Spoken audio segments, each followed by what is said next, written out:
Bonjour et bienvenue aujourd'hui dans cette nouvelle vidéo. Aujourd'hui, je te propose pour cette vidéo une soupe à la courge. Alors bien sûr, c'est une base, tu l'agrémentes, tu la fais comme toi tu veux. Tu peux la réchauffer, tu peux la manger à température ambiante, très chaude. Tu peux réchauffer également avec des épices dedans, du curcuma, du curry, du paprika, du gingembre, de la cannelle. Voilà, bref, multitude de petites épices que tu peux rajouter dedans. Bien sûr, tu peux rajouter aussi d'autres légumes. Si tu veux rajouter, tu peux rajouter du panais, qui est également un légume de saison. Tu peux aussi rajouter de la pomme, un peu plus de pommes de terre. C'est vraiment comme toi tu veux.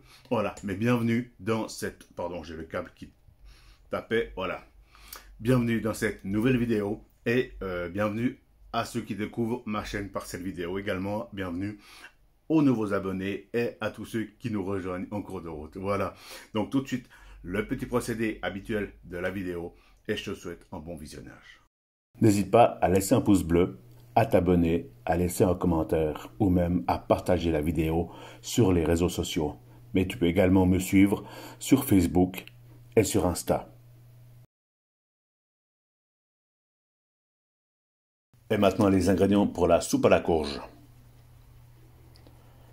2 oignons, 4 décilitres de bouillon de légumes,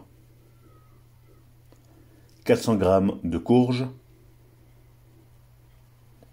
5 pommes de terre moyennes, un peu de crème, 35% de matière grasse. Donc là, j'ai mis ma poêle, ma casserole à chauffer. Ce que je fais, je rajoute un peu d'huile ou du beurre, c'est vraiment comme tu veux, matière grasse pour faire suer les oignons. Je vais mettre un peu plus fort quand même.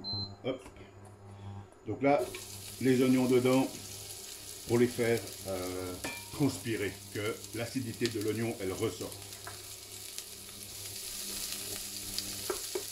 Donc, il faut qu'il devienne un peu translucide, il ne faut pas qu'il colore. Le but, c'est vraiment pas que l'oignon ait une jolie couleur, c'est vraiment qu'il soit translucide. Voilà.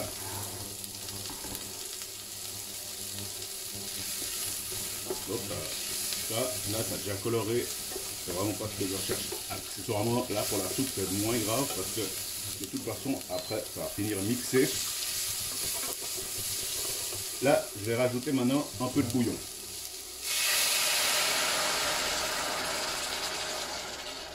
Voilà. Là, je vais rajouter ma courge et mes pommes de terre.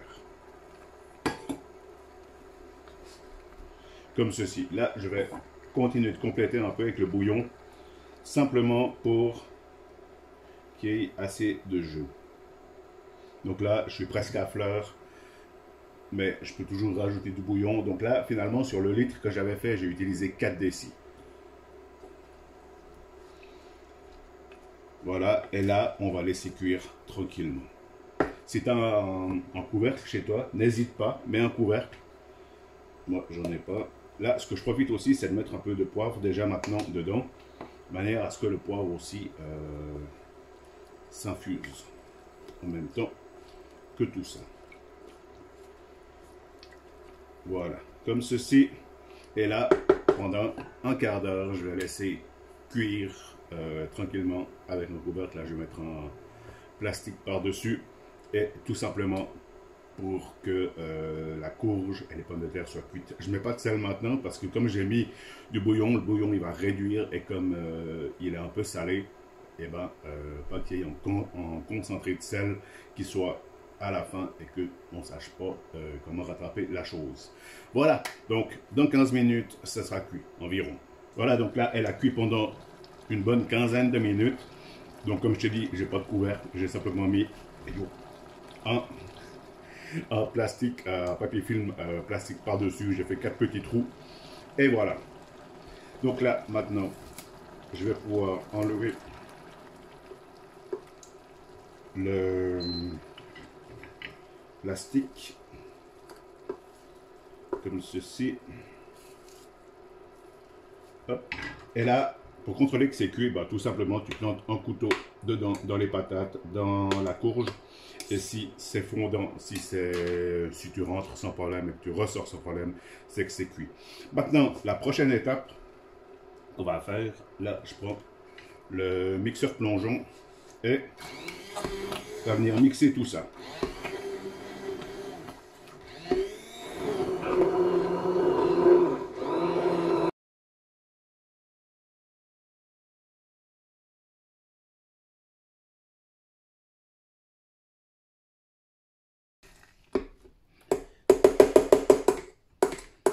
Voilà, ceci étant fait, et ben déjà, il faut voir si tu es content de la couleur et ensuite de la consistance. Donc là, il y a uniquement ce qu'on a mis dedans. D'accord? Si tu veux quelque chose d'un peu plus liquide, tu rajoutes un peu de bouillon. Donc là, on a utilisé 4 décis pour la soupe. Donc je te mets dans la recette en dessous de la vidéo, compter 5 décis de bouillon. Comme ça, et ben, tu es un peu large au niveau de la quantité. Et en bouillon, bon, c'est toujours bon à boire comme ça.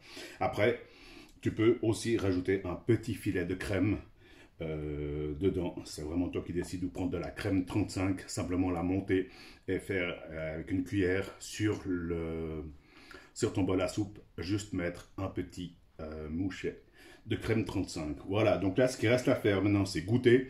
Si tu as besoin de rajouter du sel, de rajouter du poivre, tu peux aussi rajouter plein d'autres choses. C'est ça l'avantage avec la soupe à la courge, c'est qu'il y a vraiment 1000 possibilités d'assaisonnement et aussi de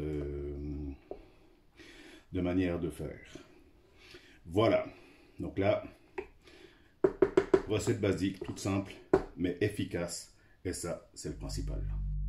Mesdames, Messieurs, Ladies and Gentlemen, voici la délicieuse soupe à la courge. Elle vous fera peut-être penser à la légende de Jack O'Lantern. Mais connaissez-vous réellement cette légende?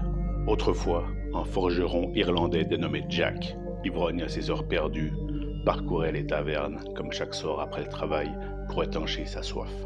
Ce soir-là, cependant, il fit la rencontre du diable qui lui réclamait son âme pour tous les méfaits que l'homme avait commis.